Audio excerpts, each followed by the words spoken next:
Hi അസ്സലാമു അലൈക്കും. നമുക്ക് ഇപ്രാവശ്യത്തെ മാങ്ങാച്ചാറൊന്ന് നോർത്ത് ഇന്ത്യയിലേക്ക് മാറ്റി പിടിക്കാം. ഈസി ആൻഡ് ടേസ്റ്റ് ആയിട്ടുള്ള വളരെ സിമ്പിളായിട്ടുള്ളൊരു മാങ്ങാച്ചാറാണ്. ഒരിടത്തരം മാങ്ങ എടുത്തിട്ടുണ്ട് 3 ആവശ്യത്തിന് വലിയ പീസുകളായിട്ടാണ് അരിഞ്ഞിരിക്കുന്നത്. ഇതിൻ്റെ ഒരു മസാലക്കൂട്ടാണ് ഇതിൻ്റെ ഒരു ടേസ്റ്റ് എന്ന് പറയുന്നത്.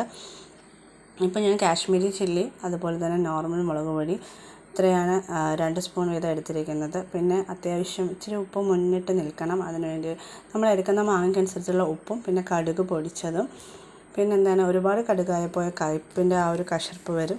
പിന്നെ നമ്മുടെ മെയിൻ ഇൻഗ്രീഡിയൻ്റ് ആയിട്ട് വലിയ ജീരകം പൊടിച്ചതാണ് കേട്ടോ. പിന്നെ ഉലുവാപ്പൊടി അതുപോലെ കായപ്പൊടി ഇത്രയും നന്നായിട്ട് മിക്സ് ചെയ്യണം. ഇതിൽ ഫ്ലെയിമിൻ്റെ ആവശ്യം വലുതായിട്ട് വരുന്നില്ല. അത്യാവശ്യം എന്ന് പറയുന്നത് ഈ ഒരു നല്ലെണ്ണ അല്ലെങ്കിൽ കടുകെണ്ണയാണ് നല്ല ടേസ്റ്റി ആയിട്ട് കിട്ടുന്നത്. നല്ലെണ്ണ നന്നായിട്ടൊന്ന് ചൂടാക്കി എടുക്കുക. ഒരുപാട് തിളപ്പിക്കുകയൊന്നും വേണ്ട. അത് ആ ചൂടോടുകൂടി തന്നെ ഈ ഒരു മിക്സിലേക്ക് ചേർത്ത് കൊടുത്ത് ഈ ഒരു കുഴമ്പ് പരുവത്തിലാക്കി എടുത്തു കഴിഞ്ഞാൽ നമ്മുടെ ഒരു അച്ചാറിൻ്റെ ഒരു 1/4 ഭാഗം പണിയും കഴിഞ്ഞിരിക്കുകയാണ്. പിന്നെ നമ്മൾ ഈ പീസാക്കി വെച്ചിരിക്കുന്ന മാങ്ങയും കൂടി ഇതിലേക്ക് ചേർത്ത് കൊടുത്ത് നന്നായിട്ട് മിക്സ് ചെയ്തെടുക്കണം. പെട്ടെന്ന് തീർന്നു പോകും ഈ ഒരു ടേസ്റ്റ് നമ്മൾ തിരിച്ചറിഞ്ഞു കഴിഞ്ഞാൽ. അത്രയ്ക്ക് ടേസ്റ്റ് ആയിട്ടുള്ള ഒരു മാങ്ങയാണ്.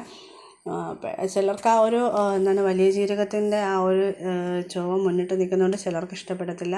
പക്ഷേ അച്ചാർ പ്രേമികളൊക്കെ പെട്ടെന്ന് ഇഷ്ടപ്പെടുന്ന ഒരു അച്ചാർ തന്നെയാണ് ഈസി ആയിട്ടുള്ള ഒരു അച്ചാർ. ബാലൻസ് നമ്മൾ കുറച്ച് നല്ലെണ്ണ മാറ്റി വെച്ചിരുന്നതിലേക്ക് കുറച്ച് കായം കൂടി ചേർത്ത് അവസാനമായിട്ടുള്ള ഇതിലൊന്ന് ചുറ്റിച്ചു കൊടുത്ത് ഒഴിച്ച് മിക്സ് ചെയ്തെടുത്താൽ നമ്മുടെ അച്ചാർ അടിപൊളി അച്ചാർ അവിടെ റെഡി ആയി കഴിഞ്ഞു. കുട്ടികൾക്കൊക്കെ സ്കൂളിൽ കൊണ്ടുപോകാനും ഒക്കെ പെട്ടെന്ന് നമുക്ക് കൊടുത്തയക്കാൻ പറ്റിയ, ഒരുപാട് നാളൊന്നും ഇരിക്കത്തില്ലല്ലേ പ്രത്യേകിച്ച് അച്ചാറുകളെന്ന് പറയുമ്പോൾ. അപ്പോൾ നമുക്ക് പെട്ടെന്ന് റെഡിയാക്കി എടുക്കാൻ പറ്റുന്ന ഒരു അച്ചാറാണിത്. പിന്നെ നമ്മുടെ കേരളക്കാരുടെ ഒരു സ്പെഷ്യൽ ഐറ്റമായ കറിവേപ്പില നമുക്ക് ഒഴിവാക്കാൻ പറ്റില്ല. അതുകൂടെ ചേർത്ത് കഴിഞ്ഞാൽ നമ്മുടെ ഈ ഒരു അച്ചാർ പൂർണ്ണമായിട്ട് റെഡിയായി കഴിഞ്ഞു. അപ്പോൾ നമ്മുടെ വീഡിയോ ഇഷ്ടപ്പെടുകയാണെങ്കിൽ ലൈക്ക് ചെയ്യുകയും ഷെയർ ചെയ്യുകയും സബ്സ്ക്രൈബ് ചെയ്യുകയൊക്കെ ചെയ്യണം കേട്ടോ. കൂട്ടത്തിൽ ഷെയർ ചെയ്യുക നിങ്ങളുടെ ഫ്രണ്ട്സിനും ഫാമിലിക്കും ഒക്കെ. എന്നാലേ നമ്മുടെ വീഡിയോയ്ക്കും മുന്നോട്ട് പോകാനുള്ള ഒരു അവസരം കിട്ടുള്ളൂ. അപ്പോൾ നിങ്ങളുടെ സപ്പോർട്ടാണ് അത്യാവശ്യം.